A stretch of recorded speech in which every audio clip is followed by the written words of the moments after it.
में यहाँ के प्रबुद्ध लोगों के साथ ऐसी बैठक होती ही है। और ये समस्तीपुर में भी मैं पहली बार बैठक नहीं कर रहा हूँ, यहाँ इससे पहले भी बैठक में कर चुका हूँ प्रबुद्धों के साथ। और जितना मैं प्रबुद्धों को सुनता हूँ बिहार में, उतना मुझे विश्वास होते जाता है कि स्टेट को सुधारना इतना आसान नहीं है। यहाँ पर देखिए कितने प्रबुद्ध लोग बैठे हैं। और सवाल जो आपने किया, किसी ने कहा कि आप पर भरोसा क्यों करें, जनसुराज पर भरोसा क्यों करें। बात तो ठीक है भाई, जनसुराज पर भरोसा क्यों करें, आप भी तो ठग सकते हैं। आप तो ऐसे बात कर रहे हैं जैसे मानो आपके पास 50 विकल्प पहले से हैं। अरे भाई, आपके पास विकल्प ही क्या है।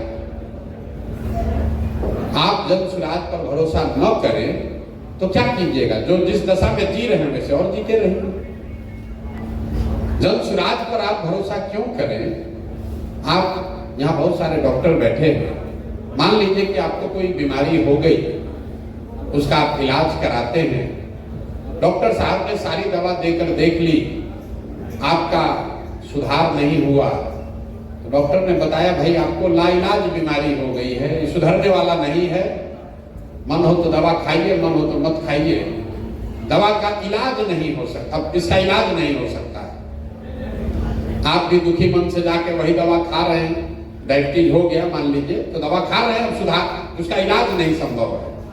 अचानक से डॉक्टर साहब एक दिन आपको फोन करके ये बोल दें कि भाई मेरे एक नई दवा आई है जिससे संभव है कि अगर आप खाओ तो आपका रोग ठीक हो सकता है, लेकिन संभावना 20% की है। 80% संभावना है कि दवा काम नहीं करेगी, लेकिन 20% संभावना है, 10% संभावना है कि शायद आपका इलाज रोग ठीक हो जाए। तो आप क्या कहेंगे, पुरानी वाला दवा खाते रहेंगे कि नई दवा जो आई है उसको ट्राई कीजिएगा। 100% बुद्धिजीवी लोग ये कहेंगे कि डॉक्टर साहब नए वाला दवा देके देखिए, 20% सही, कहीं ठीक तो हो जाए, पुराना वाले से तो ऐसे भी कुछ नहीं हो रहा। तो आपने कांग्रेस को, राजद को, जदयू को और राजद को, ये तो सब आपने ट्राई करके देख लिया। कोई नई दवा, नया विकल्प जनसुराज के तौर पर आया है, आपको अच्छा लगे तो अपनाइए, और न अच्छा लगे तो जितनी बेहतर जिंदगी आप जी रहे हैं वो जीते रहिए। हमारी चिंता ये है कि जो पढ़े लिखे हैं, दिन भर मोबाइल देख रहे हैं, सुन रहे हैं, समझ रहे हैं, वो भी समझ कर भी नहीं समझना चाह रहे। क्योंकि बिहार में चुनाव जीतने के लिए आपको अंतिम व्यक्ति तक पहुंचना जरूरी नहीं है। 5 करोड़ लोग हर महीने मोबाइल के जरिए सोशल मीडिया देखते हैं इसी बिहार में। 5 करोड़ में अगर आधा आदमी भी बात समझकर ठीक से वोट कर दे तो व्यवस्था परिवर्तन, सत्ता परिवर्तन, सब परिवर्तन हो जाएगा। लेकिन आपको वो करना नहीं है, ये हम नहीं कह रहे। अभी 6 महीना पहले आप वोट दिए हैं, 6 महीना पहले आपने वोट दिया है, और यहाँ बैठा हुआ आदमी, कोई एक आदमी नहीं है जिसने शिक्षा के लिए वोट दिया हो या रोजगार के लिए वोट दिया है। सवाल तो किए ही जा रहे हैं। किसको वोट दिया है आपको हमसे बेहतर पता है। इस जिले में जब हम 1-1.5 महीना पैदल चले तो सबसे ज्यादा लोगों ने बताया कि भैया यहाँ का विधायक और सांसद सब समस्तीपुर के बाहर का है। जिस जिले से कर्पूरी ठाकुर जैसा नायक पैदा हुआ, उस जिले में कोई काबिल आदमी नहीं है जो कि विधायक बन सके। कोई काबिल आदमी नहीं है जिसको आप सांसद चुनते हैं। आप जिसको भी चुनते हैं बाहर का ही है। और सवाल सुनिए, लंबा लंबा लोग बात कर रहे हैं, भैया भ्रष्टाचार कैसे निपटेगा, भैया पढ़ाई कैसे सुधरेगा। कुछ नहीं सुधरेगा। क्यों सुधरेगा। 5000 गांव में हम पैदल गए हैं, हर सभा में, अभी सिंधिया में सभा करके आ रहे हैं। सबसे पहला सवाल हम करते हैं, अच्छा ये बताइए कि और कुछ हो या न हो, आपके बच्चों के लिए पढ़ाई और रोजगार की व्यवस्था होनी चाहिए या नहीं होनी चाहिए। 100% लोग, चाहे वो पढ़े लिखे हो या अनपढ़, अगड़े हो या पिछड़े, हिंदू हो या मुसलमान, सब लोग कहता है ना भैया ये तो होना ही चाहिए। इसमें क्या ज्ञान की बात है, पढ़ाई रोजगार तो होना ही चाहिए। हम लोगों से हाथ उठवाते हैं सवाल पर, वीडियो बनवाते हैं, क्योंकि उसको पता नहीं है कि आगे क्या सवाल आ रहा है। सब कहता है नहीं होना ही चाहिए। फिर मैं उन्हीं लोगों से पूछता हूं, अपने अपने बच्चों का चेहरा याद करो और बताओ कि अपने बच्चे के नाम पर बताओ कि जीवन में पिछली बार कब तुमने पढ़ाई रोजगार के लिए वोट दिया। अपना अनुभव बता रहा हूं, आज तक बिहार के किसी जिले, किसी गांव में एक आदमी ने भी हाथ नहीं उठाया है कि हमने अपने बच्चों के पढ़ाई रोजगार के लिए वोट दिया। और इस सभा में भी बिना हाथ उठाए कह सकते हैं, दावा कर सकते हैं कि आपने भी नहीं दिया। आपने भी वोट उसी 4 चीज पर दिया है जिस पर पूरा बिहार ने दिया है। चाहे तो जाति पर दिए होंगे, उससे बचे होंगे तो हिंदू मुसलमान बनकर दिए होंगे, दोनों से बच गए होंगे तो लालू के डर से भाजपा एनडीए को दिए होंगे, और नहीं तो भाजपा के डर से लालू जी को दिए होंगे। पांचवा कोई चीज नहीं, पांचवा कोई चीज है ही नहीं बिहार में। यहाँ लंबा लंबा सवाल लोग करता है, शिक्षा कैसे सुधरेगा, भ्रष्टाचार कैसे रुकेगा। गांव में जाते हैं लोग कहता है भैया बड़ा मुखिया चोर है, अरे नाली गली नहीं बनवाया, राशन कार्ड में पैसा लग रहा है, कोई अभी बता रहा था, सारी सरकारी योजनाओं में पैसा लग रहा है। भाई 3 बरस पहले मुखिया का चुनाव हुआ, गांव में चलिए 500-500 रुपया लेकर वोट बेचा आपने, मुर्गा भात खाकर जाति के नाम पर वोट दिया आपने, 2-2 को पाउच पीकर वोट का सौदा किया आपने। तो आपका मुखिया विधायक चोर नहीं होगा तो हरिश्चंद्र होगा। अपने को इतना होशियार समझ रहे हैं। आप 500 रुपया लेकर वोट दीजिएगा, 30 लाख रुपया 50 लाख रुपया खर्चा करके कोई मुखिया बनेगा तो आपसे पैसा नहीं लेगा तो गेहूं बेचेगा। लेकिन बिहार का आदमी क्या सोच रहा है, हम लूट लें, हम लूट के अपना घर भर लें, बाकी सब ईमानदार हो जाए, हमारे यहाँ अच्छा रहे, भगत सिंह पैदा हो, हमारे यहाँ न हो, दूसरे के यहाँ हो जाए। सबको चाहिए, सबको चाहिए बढ़िया चीज, अपने नहीं करना। इसीलिए ये दुर्दशा। आपने कहा कि बिहार में जाति से कैसे निपटिएगा, भाई साहब बता रहे हैं कि अपराधीकरण से कैसे रुकिएगा। ये जो 3 मिथ बैठाया हुआ है कि बिना जाति के कुछ नहीं हो सकता, कोई कहता है बाहुबल के बगैर नहीं होगा, कोई बता रहा है कि बिना पैसे के राजनीति नहीं हो रहा। इन तीनों बात को समझ लीजिए। जब भी आपको ये लगे कि बिहार में तो सिर्फ जाति पर ही वोट होता है तो अपने आप से जरा सवाल पूछ लीजिए, यहाँ पर जितने लोग बैठे हैं, पिछली बार आपने किसको वोट दिया है? क्या वो सांसद प्रतिनिधि आपके जाति का है? आपने अपने जाति वाले को वोट नहीं दिया। कहीं कुछ लोग कहेंगे तो रिजर्व सीट है इसलिए दिए थे। मेरे भाई बिहार के लोगों ने मोदी जी को वोट दिया है, बहुत लोगों ने। मोदी जी के जाति के कितने लोग बिहार में रहते हैं ये बता दीजिए। 18% मुसलमान लालू जी को वोट देता है। लालू जी की जाति और मुसलमान की जाति तो एक नहीं है। आप तुरंत कहिएगा ना भैया वो तो भाजपा के डर से देता है। ये भ्रम अपने दिल से निकाल दीजिए कि जाति के आधार पर ही वोट पड़ता है। वोट पड़ने के कई कारण हैं, जाति भी उसमें एक कारण है। जाति एकमात्र कारण नहीं है। अगर आपको ये विश्वास न हो तो आप आगे क्या होगा छोड़िए, पीछे क्या हुआ है उसको देखिए। 1984 में इसी बिहार में, समस्तीपुर में, पूरे बिहार में कांग्रेस को बहुत बड़ी सफलता मिली थी। 54 में 53 सीट वो लोग जीते थे। मैं आपसे पूछूंगा क्या हुआ, कांग्रेस कैसे जीत गई? लोग बताएंगे भैया ऐसा है कि उस समय इंदिरा जी की मृत्यु हुई थी तो उनकी मृत्यु से जो सहानुभूति की लहर बनी उसमें लोग जात पात भूल के सब लोग जाके कांग्रेस को वोट दिया। इस बात को लिख लीजिए कागज पे।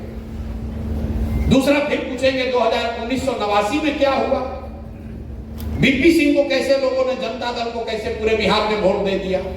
उनके जाति के तो 3% लोग रहते हैं। तो लोग बताएंगे लोग भैया बीपी सिंह को वोट नहीं दिया, तो बोफोर्स का जो मामला हुआ था, भ्रष्टाचार, बोफोर्स इतना बड़ा इशू बन गया कि हर व्यक्ति ने जाकर कांग्रेस के खिलाफ वोट दिया।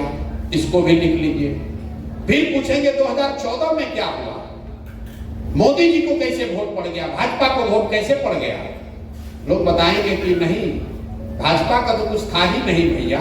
वो जो मोदी जी का लहर चला ना तो सारा लोग जाकर मोदी के नाम पर वोट दे दिया। फिर पूछेंगे अच्छा 2019 में क्या हुआ?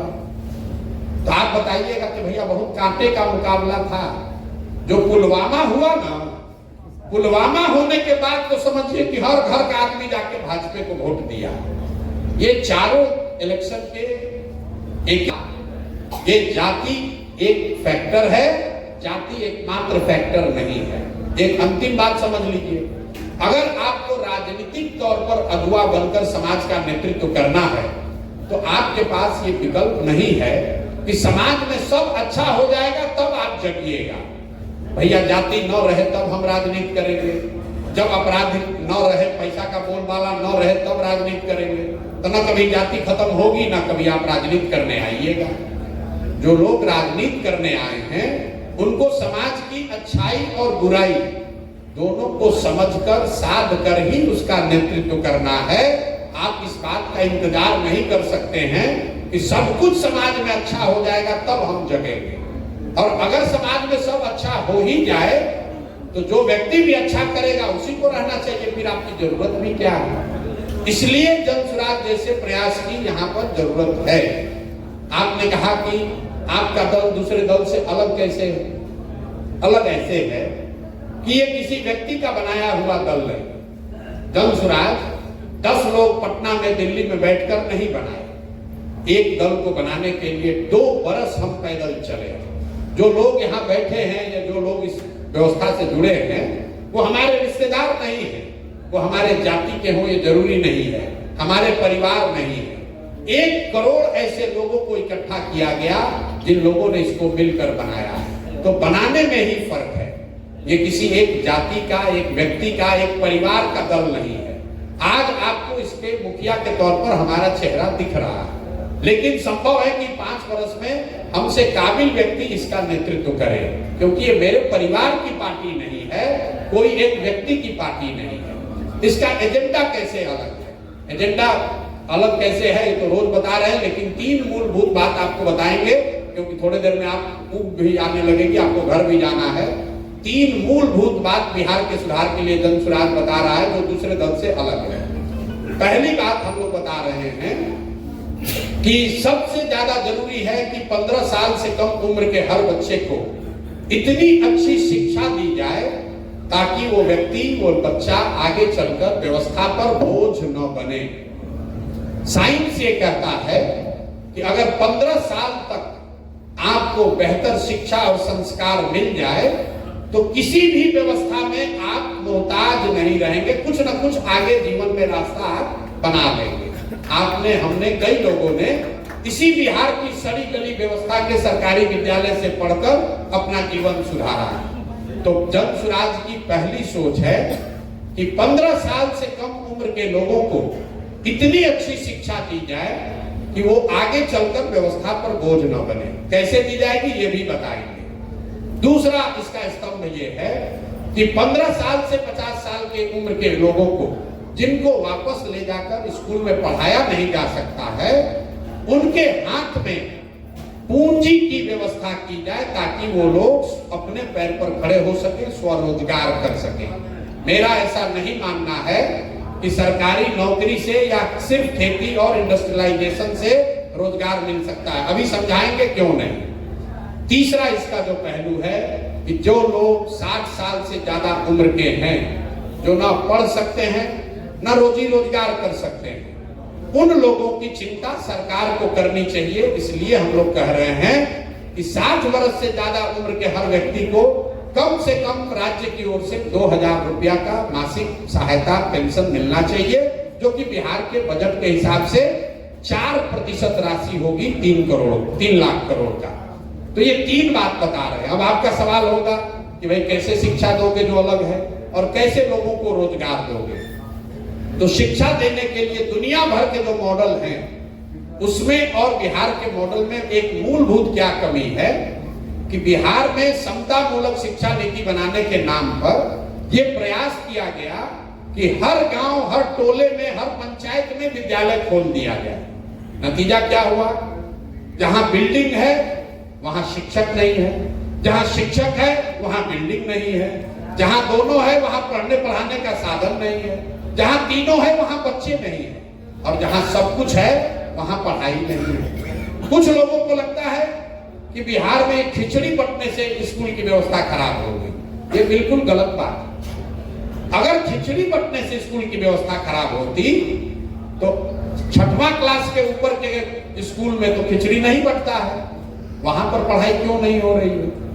कुछ लोग ज्ञानी लोग बताते हैं कि जो सारा शिक्षक आया है उसका क्वालिटी इतना खराब है, नियोजित शिक्षकों के क्वालिटी खराब होने से बिहार की शिक्षा व्यवस्था बिगड़ गई। ये भी गलत है, क्योंकि अगर नियोजित शिक्षकों से बिहार की व्यवस्था खराब होती तो पटना साइंस कॉलेज में पढ़ाई क्यों नहीं हो रहा है, ये बता दीजिए। पटना कॉलेज में क्यों नहीं पढ़ाई हो रहा है? वहां तो नियोजित शिक्षक नहीं है, वहां तो खिचड़ी नहीं बट रही है।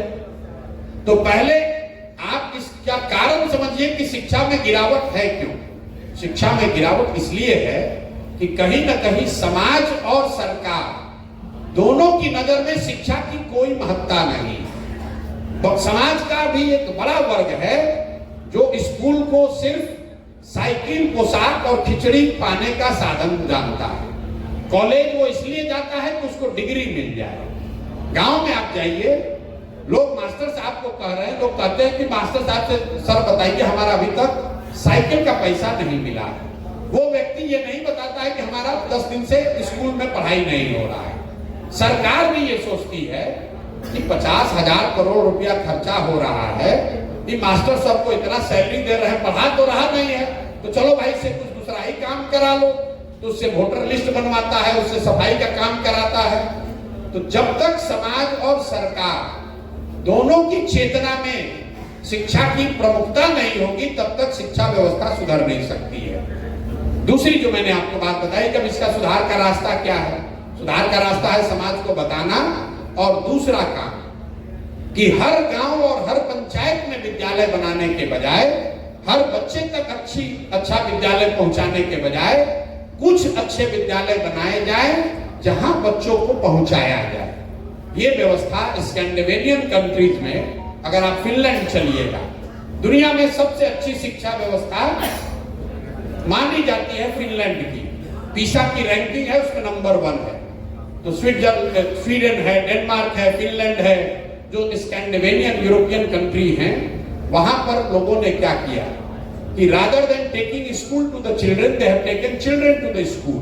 मतलब जैसे जो शहरों में भी आप थोड़ा देखिएगा, आपके घर के बगल में स्कूल नहीं है, समस्तीपुर में कहीं एक अच्छा स्कूल खुला है, वहां आपका बच्चा गाड़ी से, स्कूल बस से, साइकिल से उस स्कूल तक जाता है। बिहार को अगर आप अध्ययन करेंगे, हम लोगों ने पाया कि अगर हर प्रखंड में 5 स्ट्रेटेजिक लोकेशंस पर गांव में अच्छे विद्यालय बना दिए जाएं और सारे गांव में स्कूल बस की सुविधा दे दी जाए, तो 20 मिनट के अंदर बिहार का हर बच्चा अच्छे स्कूल में जा सकता है। तो ये हम लोगों की नीति है कि आने वाले 10 वर्ष में हर प्रखंड में कम से कम 10 विश्व स्तरीय विद्यालय बनाए जाए। विश्व स्तरीय विद्यालय मतलब नेतरहाट का नाम आपने सुना होगा। नेतरहाट का मैं एग्जांपल इसलिए देता हूं कि आप उससे कोरिलेट कर पाए। नेतरहाट बिहार सरकार का स्कूल है, था, अभी तो झारखंड में है। एक विद्यालय से 1500 से ज्यादा IAS IPS बने हैं, और ज्यादातर लोग जो उस विद्यालय में पढ़े वो मध्यम वर्गीय या निम्न वर्ग के परिवार से वहां पर लोग गए थे, आर्थिक नजरिए से। तो अगर नेतरहाट जैसा विद्यालय हर प्रखंड में आपको बनाना हो एक, तो पूरे बिहार में इसका खर्चा कितना आएगा? करीब करीब 15 से 17 हजार करोड़ रुपया। इसलिए जनसुराज ने कहा कि हम लोग हर साल जो 60,000 करोड़ रुपया शिक्षा का बजट है, उसका 1/3 पैसा हम लोग खर्च करेंगे, ताकि हर प्रखंड में प्रति वर्ष कम से कम एक नेतरहाट के जैसा विद्यालय बन जाए, ताकि अगले 5 वर्ष में कम से कम 5 विद्यालय हो। दूसरी बात हमने क्या कही कि हम बनाएंगे 5 वर्ष में विद्यालय, लेकिन बच्चे का उम्र तो बढ़ रहा है। तो हम लोगों ने कहा, जो भाई साहब ने सवाल उठाया, कि जब तक सरकारी व्यवस्था नहीं बनती है, 10 वर्ष लगेगा, तब तक आपके पास ये विकल्प है कि आप अपने बच्चे को प्राइवेट स्कूल में भेजिए और उसका फीस सरकार भरेगी। अब तुरंत कुछ आदमी कहेगा अरे भैया तो सब आदमी प्राइवेट में जाएगा। बिल्कुल नहीं जाएगा। अमेरिका में इसका पूरा एक्सपेरिमेंट किया गया और भारत में भी आप देखिएगा, अगर आपसे ये पूछ लिया जाए कि पटना में आपका बच्चा प्राइवेट कॉलेज में पढ़ेगा कि साइंस कॉलेज में पढ़ेगा, तो 100% लोग कहेगा नहीं भैया साइंस कॉलेज में पढ़ेगा। अगर आपसे पूछा जाए कि आपके बच्चे को पीएमसीएच में मेडिकल करना है कि मणिपाल के प्राइवेट में मेडिकल करना है, 100% लोग कहेंगे कि नहीं पीएमसीएच में हमको मेडिकल करना है। तो सरकारी व्यवस्था जैसे जैसे सुधार होगा, ये एविडेंस वर्ल्ड वाइड बताता है कि लोग सरकारी विद्यालयों में पढ़ना प्रेफर करते हैं, और जैसे जैसे ये व्यवस्था बनेगी लोग इसमें नेतरहाट में जाना चाहेंगे, किसी प्राइवेट विद्यालय में नहीं जाना चाहेंगे।